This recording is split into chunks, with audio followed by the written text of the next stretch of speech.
పరిమళము నీదేనా నాలో పరవశము నిజమేనా బొండు మల్లి పువ్వు కన్నా తేలికగు నీ సోకు రెండు కళ్ళు మూసుకున్నా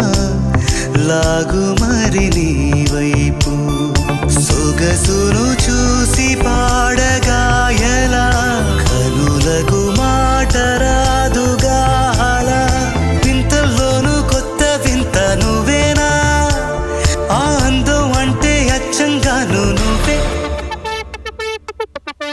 ఏ చిలిపి కళ్ళలోన కలవో ఏ చిగురు గుండెలో నలయవో ఏ చిలిపి